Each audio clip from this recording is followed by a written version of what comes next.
covered Andrew Jackson a couple times on my channels. Just to recap for those that don't know, there was a bank war in the 1830s. I never learned about it in school. Andrew Jackson slayed Hydra, which you might think of Marvel, but the Hydra of Andrew Jackson's time is essentially the deep state that Donald Trump talked about. And Trump even had Andrew Jackson's portrait put up in the White House during his administration. The significance of it is that Andrew Jackson is not a Republican. He's considered the father of the Democrat Party. You would think this would be one of the bigger things talked about, especially since there's cartoons of it. This would, if you were a kid in, high school or middle school, seeing this picture right here, you'd be fascinated by it. It's a multi-headed, you'd want to know, who are all these guys? Who is this big deep state? Who is this Hydra, the multi-headed beast? And you cut off one and all these other heads sprout out. But I've already talked about all this. What I want to do different this time is go right to the source of Andrew Jackson's veto of the bank. But before that, let me just give you my timeline. This is my own narrative that I concocted after reading The Unseen Hand by Ralph Epperson.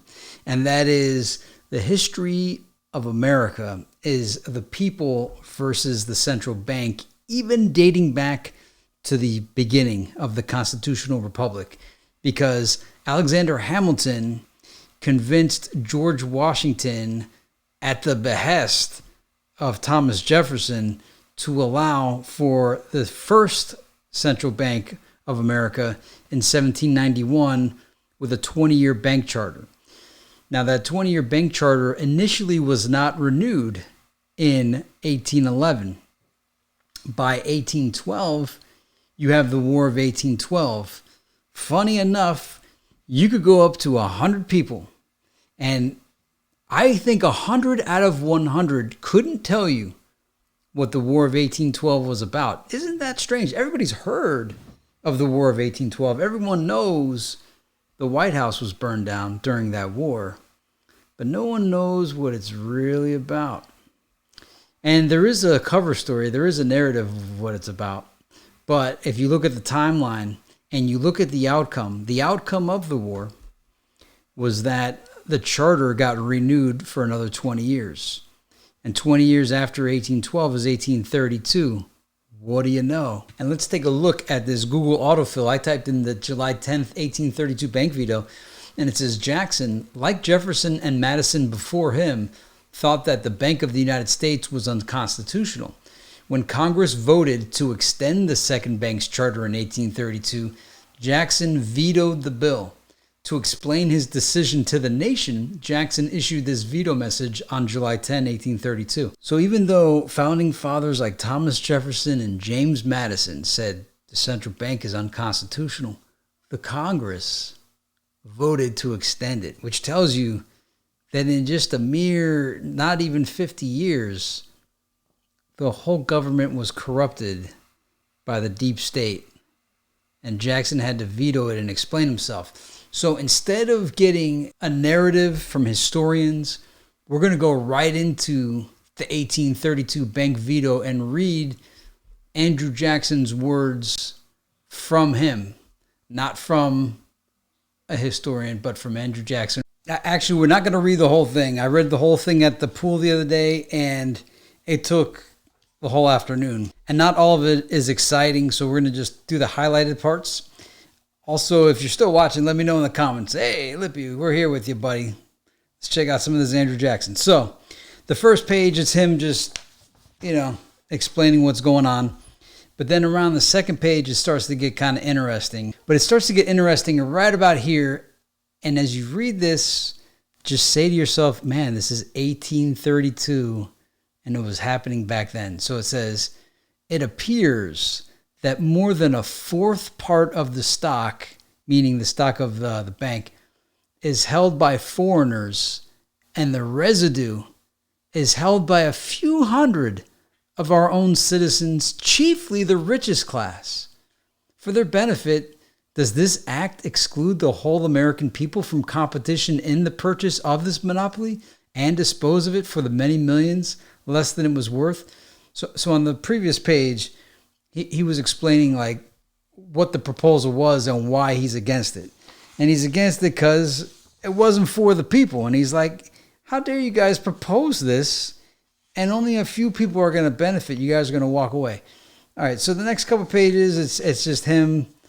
It's all good to read, but it's not exciting. So let's get to right here. All right, thus, this will provision in its practical effect deprive the eastern as well as the southern and western states of the means of raising a revenue from the extension of business and great profits of this institution.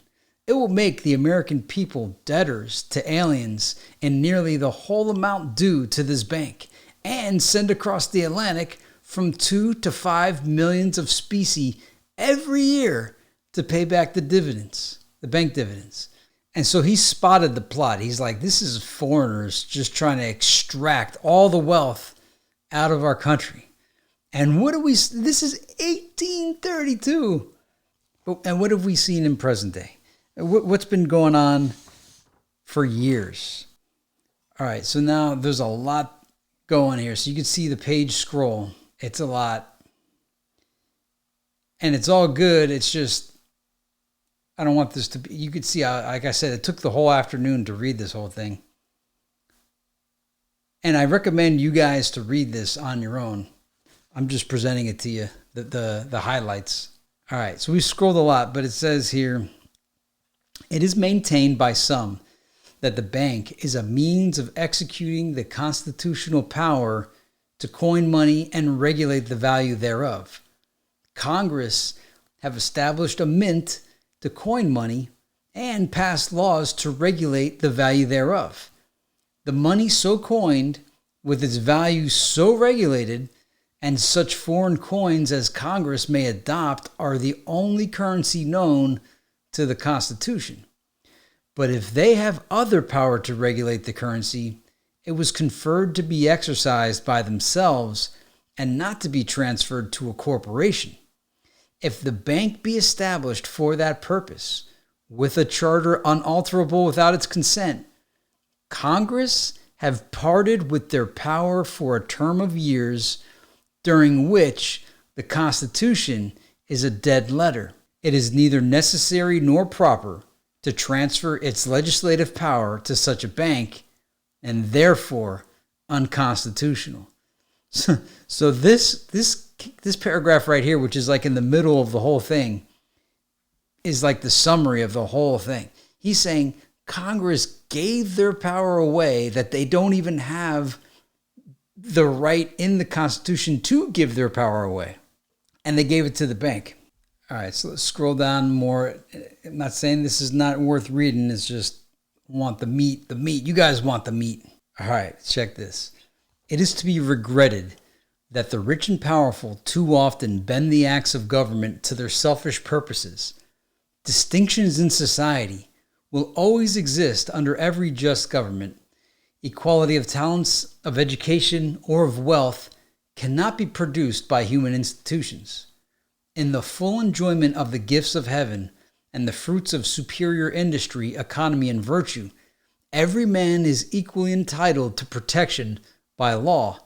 But when the laws undertake to add these natural and just advantages, artificial distinctions, to grant titles, gratuities, and exclusive privileges, to make the rich richer and the potent more powerful, the humble members of society, the farmers, mechanics, and laborers, who have neither the time nor the means of securing like favors to themselves, have a right to complain of the injustice of their government.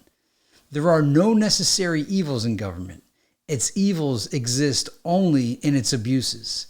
If it would confine itself to equal protection, and, as heaven does its rains, shower its favors alike on the high and the low, the rich and the poor, it would be an unqualified blessing. In the act before me, there seems to be a wide and unnecessary departure from these just principles. Do we not say the same thing now, that only the big corporations have the money to hire the accountants and to hire the lawyers to find out every little tiny tidbit of the law to exploit? And there was Andrew Jackson, the president, saying these same things. And it still goes, nor is our government to be maintained or our union preserved by invasions of the rights and powers of the several states. In thus attempting to make our general government strong, we make it weak. Its true strength consists in leaving individuals and states as much as possible to themselves, in making itself felt not in its power, but in its beneficence, not in its control, but in its protection, not in binding the states more closely to the center, but leaving each to move unobstructed in its proper orbit. Experience should teach us wisdom. Most of the difficulties our government now encounters, and most of the dangers which impend over our union, have sprung from an abandonment of the legitimate objects of government by our national legislation and the adoption of such principles as are embodied in this act. Many of our rich men have not been content with equal protection and equal benefits, but have besought us to make them richer by act of Congress. They wanted crony protection. By attempting to gratify their desires, we have, in the results of our legislation, arrayed section against section, interest against interest, and man against man, in a fearful commotion which threatens to shake the foundations of our nation. It is time to pause in our career to review our principles and, if possible, revive that devoted patriotism and spirit of compromise which distinguished the sages of the Revolution and the fathers of our Union. If we cannot at once, in justice to interests vested under improvident legislation, make our government what it ought to be, we can at least take a stand against all new grants of monopolies and exclusive privileges, against any prostitution of our government to the advancement of the few at the expense of the many, and in favor of compromise and gradual reform in our code of laws and system of political economy. So because there were no recordings of Andrew Jackson, of audio or video, we can only hear his words through his text. And that was pretty good. And that concludes the first part. But then there is a September 18, 1833 message regarding the Bank of the United States. And let's see if that's on here. Here we go. So it gets even better a year later. So he starts off with, having carefully and anxiously considered all the facts and arguments. But let's scroll down a bit. Although the charter was approaching its termination, and the bank was aware that it was the intention of the government to use the public deposit. Watch this right here. It was the intention of the government to use the public deposit as fast as it has accrued in the payment of the public debt. Yet did it extend its loans from January 1831 to May 1832 from 42 million to 70 million, being an increase of $28 million in 16 months. So to get the equivalent, that would be like going from 42 trillion to 70 trillion, an increase of 28 trillion in 16 months. So they were running the same game in 1832 that they're running right now. It is confidently believed that the lending object of this immense extension of its loans was to bring as large a portion of the people as possible under its power and influence. So it was taking the loan to buy people off. And it has been disclosed that some of the largest sums were granted on very unusual terms to the conductors of the public press, the fake news. In some of these cases, the motive was made manifest by the nominal or insufficient security taken for the loans, by the large amounts discounted, by the extraordinary time allowed for payment, and especially by the subsequent conduct of those receiving the accommodations. They were totally once they found out Jackson was going to shut them down, they started just making it rain. Having taken these preliminary steps to obtain control over public opinion with the fake news, the bank came into Congress and asked for a new charter. The object avowed by many of the advocates of the bank was to put the president to the test, that the country might know his final determination relative to the bank prior to the ensuing election. Many documents and articles were printed through the fake news and circulated at the expense of the bank to bring the people to a favorable decision upon its pretensions. Those whom the bank appears to have made its debtors for the special occasion were warned of the ruin which awaited them should the president be sustained, and attempts were made to alarm the whole people by painting the depression in the price of property and produce and the general loss, inconvenience, and distress which it was represented would immediately follow the re-election of the president in opposition to the bank. So they were trying to scare everybody, saying, hey, if you elect Andrew Jackson, you're going to have a Great Depression. Not because of natural causes, but because they were going to cause it. And they did. Once they got Andrew Jackson out of office, they created the Panic 1837 to punish all those people who sided with him. All right, let's scroll down a little bit. It's going to be kind of hard to find this next one. All right, yeah, here it is. A brief recapitulation of the facts which justify these charges and which have come to the knowledge of the public and the president will, he thinks, remove every reasonable doubt as to the course which it is now the duty of the president to pursue. We have seen that in 16 months ending in May 1832, the bank had extended its loans more than $28 million, although it knew the government intended to appropriate most of its large deposit during that year in payment of the public debt.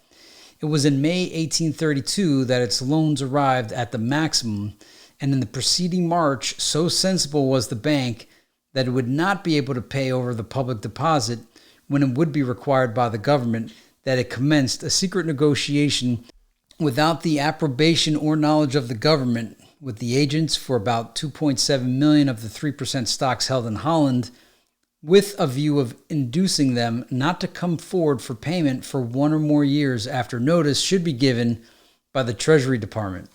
This arrangement would have enabled the bank to keep and use during that time the public money set apart for the payment of these stocks. So he's just showing more of the game that was run. Conscious that at the end of that quarter, the bank would not be able to pay over the deposits and that further indulgence was not to be expected of the government, an agent was dispatched to England secretly to negotiate with the holders of the public debt in Europe and induce them by the offer of an equal or higher interest than that paid by the government to hold back their claims for 1 year, during which the bank expected thus to retain the use of $5 million of the public money, which the government should set apart for the payment of that debt.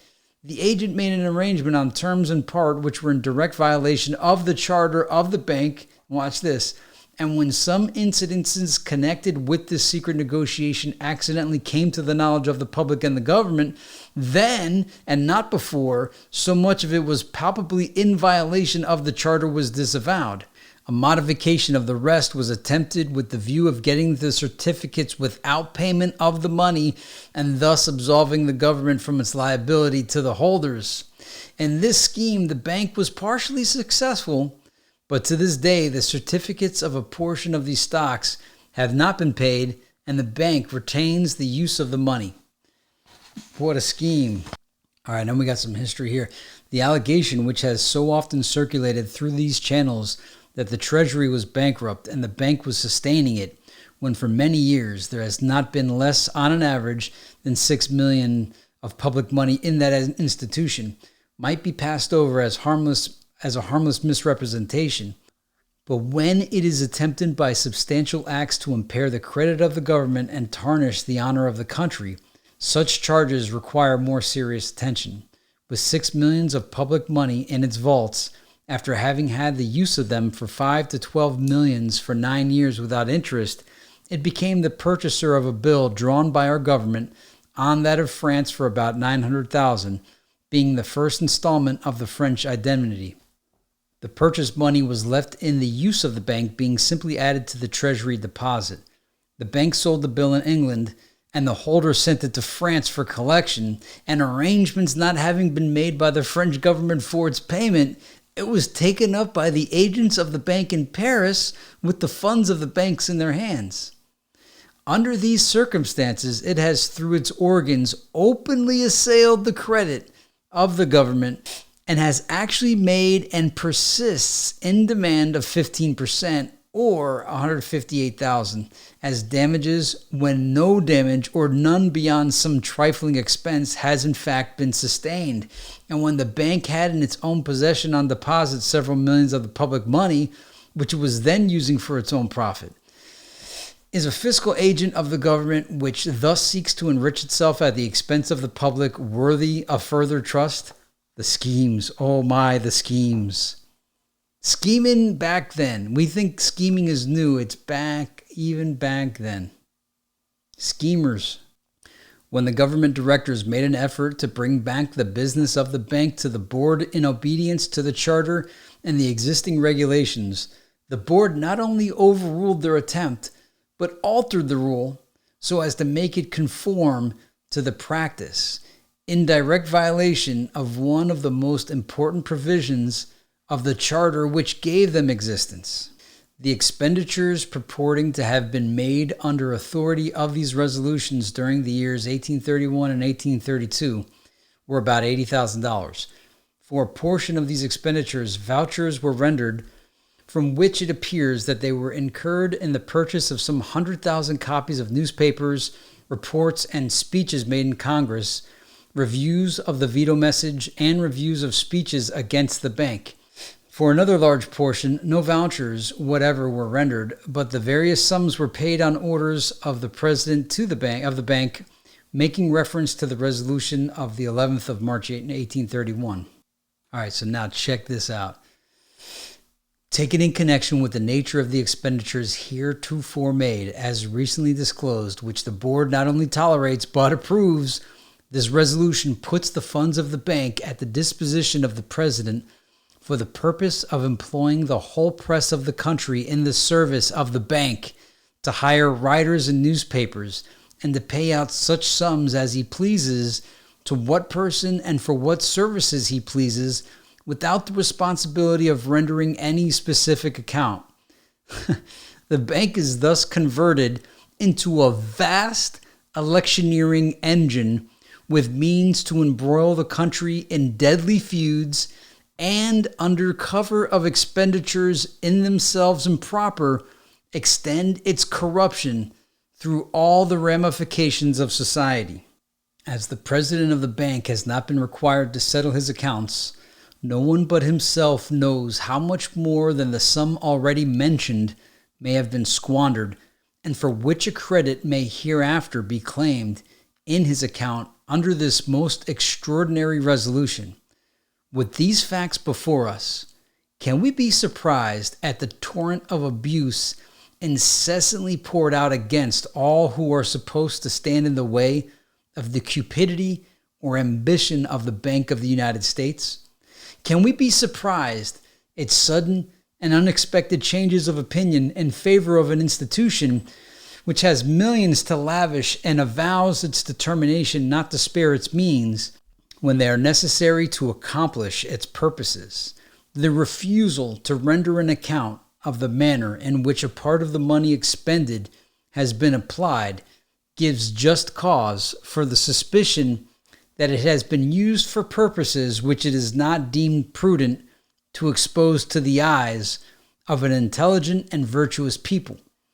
Those who act justly do not shun the light, nor do they refuse explanations when the propriety of their conduct is brought into question. With these facts before him, in an official report from the government directors, the president would feel that he was not only responsible for all the abuses and corruptions the bank has committed or may commit, but almost an accomplice in a conspiracy against that government, which he has sworn honestly to administer, if he did not take every step within his constitutional and legal power likely to be efficient in putting an end to these enormities.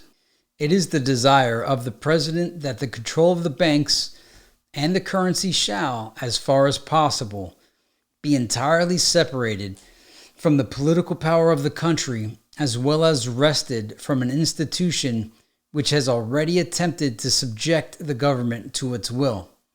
In his opinion, the action of the general government on this subject ought not to extend beyond the grant in the Constitution, which only authorizes Congress to coin money and regulate the value thereof.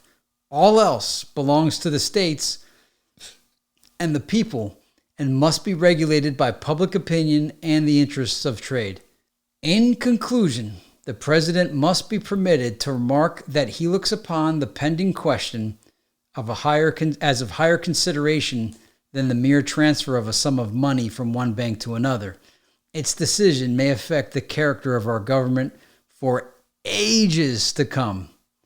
Should the bank be suffered longer to use the public monies in the accomplishment of its purposes, with the proofs of its faithlessness and corruption before our eyes, the patriotic among our citizens will despair of success in struggling against its power, and we shall be responsible for entailing it upon our country forever. So that wraps up all like the key parts of it. I recommend you to read both. So this one, look how long this is. Well, first, let's go to the bottom and just scroll up. So this was like part 2 to the veto. So this is not the official veto. This was the second part was the September 18, 1833 message regarding the Bank of the United States. And previous to that, we read the actual 1832 veto. So it's a lot to read. I gave you the good parts. If you made it this far, let me know. Is it amazing to see the parallels between 1832 and 2023? Let's whip out the calculator on that. How far 2023 minus 1832? All right, 191 years. 191 years. I want to leave you with this. It's good to go to the actual source material. So in this case, we went directly to Andrew Jackson's words instead of watching a narrative about it. You know, judge for yourself. But he was calling out the banksters for what they were doing, just like Trump did. Now, the narrative says that Andrew Jackson was trying to like centralize all the power into the executive branch. Okay, maybe it sounded, but it sounded like he was trying to say, hey man, the Constitution says that Congress is the only ones that should coin money. And they gave their power away. The fake news existed in 1832, and the fake news tried to wreck Andrew Jackson. A couple years ago, they tried to take Andrew Jackson off the $20 bill. May the force be with you. God bless America. Patriots, where we go one, we go all. See you next time. And let me know, did you enjoy this? Did you learn anything from it? Did it provide you value? If so, let me know. See ya.